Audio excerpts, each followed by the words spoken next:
Now at 5, a new home for the Denver Broncos. It was really a perfect match. Denver 7 is listening to Broncos country. Fans weigh in on Burnham Yard, the future site of the Broncos Stadium. I think it's a big part of the evolution of the Broncos. I would like to see it stay here. This will be Bronco country forever. Plus, what this means for the city's future. Does this almost guarantee us that Denver will get a Super Bowl at this stadium? I don't know that I could ever say that it guarantees it, but I feel like it guarantees it. Denver 7 News at 5 starts now. Thanks for joining us for Denver 7 News at 5. I'm Jessica Porter. And I'm Micah Smith. Just days after the Denver Broncos home opener of the 2025 season, we now know games at Empower Field at Mile High are likely numbered. After months of speculation, we now know that here, Burnham Yard will be the future home of the Denver Broncos. The team's ownership group making that announcement today, saying they will be privately funding a new stadium. It's just a mile and a half from the current home of the Denver Broncos, as you can see over my left shoulder behind me. Now, Burnham Yard is less than a mile from Empower Field. It's east of I-25. It's located in an industrial area that's near the South Platte River. It's between 6th and 13th Avenues. And this historic rail yard, it operated here for about 150 years. It's an important part of Denver's history. It closed in 2016. And as you can see, this land behind me, it's been sitting empty. There's a pile of scrap metal, a few buildings that are historic that are left out there. So I need you all to stay with me. Imagine the possibilities of what the future stadium is going to look like, because the Denver Broncos haven't even released design concepts yet, but they do have a clear vision of the future. They tell us that this new stadium is going to be modern. It's going to have natural grass, and yes, the retractable roof that pretty much every fan said they wanted. The stadium's going to be anchored by a mixed-use district, becoming a hub for year-round sports as well as entertainment. It's going to have a target completion date of the 2031 season, so that means we got just a few years to go. Well, we have team coverage tonight with the significant franchise move. Denver 7's Brandon Richard is live near the former rail yard as well tonight on why the economics experts are warning about the phrasing of a privately funded stadium. Denver 7 Sports Director Lionel Bienvenu sat down one-on-one with Denver's mayor and asked him what this means for the future of the city, and the Broncos Stadium is something he's been very vocal about. Can you tell the people of Denver the Broncos aren't moving? It'll be over my dead body that the Denver Broncos leave Denver. I mean, I am a lifetime diehard Broncos fan. They are a critical cultural institution of this city. Said to our chief investigative reporter Tony Kovalevsky a few months ago, when rumors were swirling that Lone Tree and Aurora were possibilities for a new stadium site. But today, Mayor Mike Johnston is getting his wish. So, Lionel, you talked to Mayor Johnston about what today's announcement means for the future of entertainment and sports in Denver, but you didn't just talk about that. You also talked about the future of the NFL, just a real holistic view of what all of this means. Yeah, and obviously, Micah, the big takeaway from this announcement is the state-of-the-art stadium with a retractable roof. That's going to attract a Super Bowl, a Final Four, and countless other major events fully funded by the Broncos owners, the Walton Penner Group. That's the plan. And the mayor was in a great mood today to talk about one of the biggest announcements in recent Denver sports history.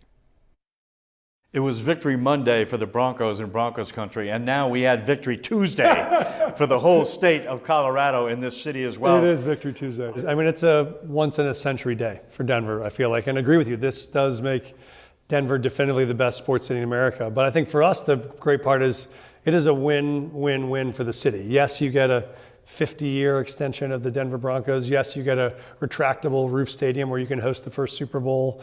And yes, you get it for no taxpayer dollars to build the stadium. Like, that is a dream come true. Talk about what's going to go on around the stadium and how that's going to revitalize that whole area. Every one of our stadiums will have no longer a stadium with 80 acres of parking lots. They'll all be fully activated neighborhoods like we have at McGregor Square, like we'll have at Ballerina River Mile, like we'll have at Santa Fe Yards or the women's sports, our soccer facility.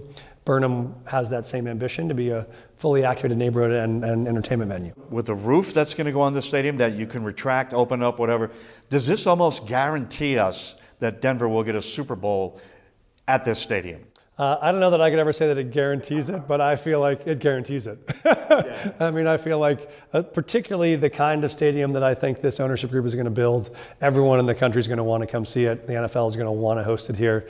They would love to have. All right, the mayor said they don't have an estimated cost to build the stadium yet and the surrounding apartments, restaurants, bars, businesses there.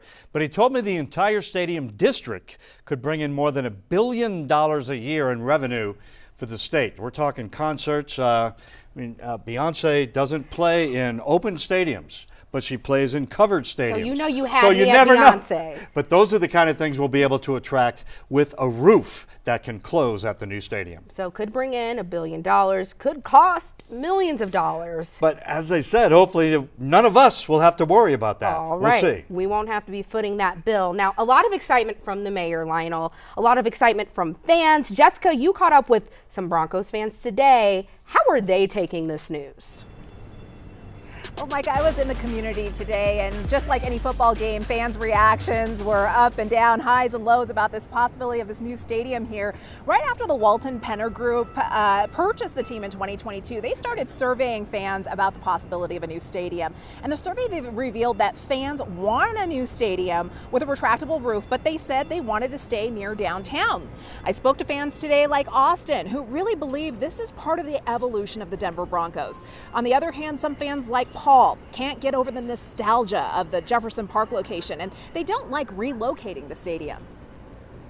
I'm super excited. I think it's going to be a great development. So I really want some dynamic outdoor areas. I'm hoping that there's maybe some restaurants around, open areas for people to hang out. I've been a kid here. I rode my bike up and down 17th Street all the way from Sheridan down.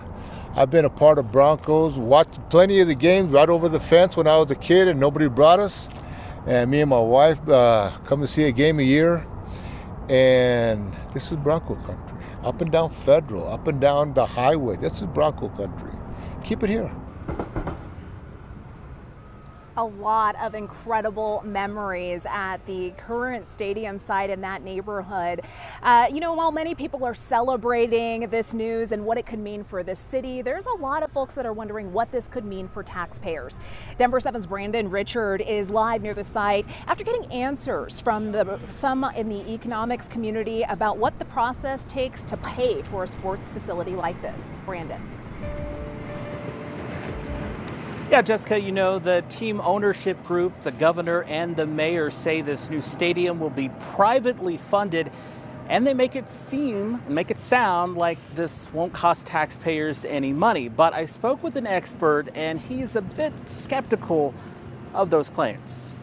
It's our goal to have world-class facilities for this team and for our fans. I listen for very specific words when I'm hearing any lawmaker or any team owner or league official or whomever talk about new facilities. A University of Colorado professor, Jeffrey Profiter, is a self-identified sports fan and an economics and public finance expert who has done a ton of research into how sports arenas and stadiums across the country are financed. I collect data on things like leases and lawmaker voting and subsidies and things of that nature, and I've been doing that now for a couple decades. When it comes to the new Denver Broncos stadium, he'd like to see more details. He says while the official announcement says the team ownership group will privately fund the purchase of the land and pay for the construction, there's still a big unknown. The press release suggests the plan is for the team to own the land, but I'm not going to believe that until I see the actual land use agreements. He says if it's like SoFi Stadium in Los Angeles, in which the team owners do own the stadium and the land, it's a win for taxpayers. If it turns out to be like that, then there would still be public costs involved in that and government involvement in that, but it would be much less. But he says if the team buys the land and turns it over to an exempt entity at some point, taxpayers would be responsible for more of the cost and could lose out on tax revenue, as that money would go back towards the upkeep of the stadium. He believes that could happen. And I suspect it will be similar to a ball arena situation where DURA, the Denver Urban Renewal Authority, will ultimately have ownership of land, and they're not going to have ownership of the stadium.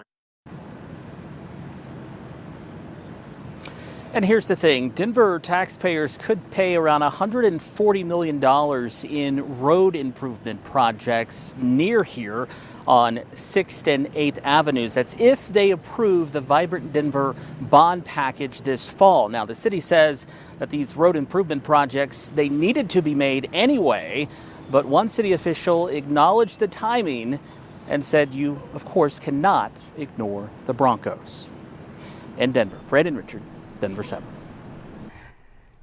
Thank you, Brandon. We definitely need some investment in the infrastructure around this area to make this happen. Well, Denver 7 has been closely following this announcement all afternoon and the impact it'll have on our community.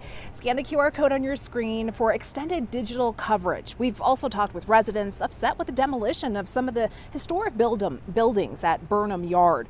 Hear that story and more on denver7.com. Just search Burnham Yard.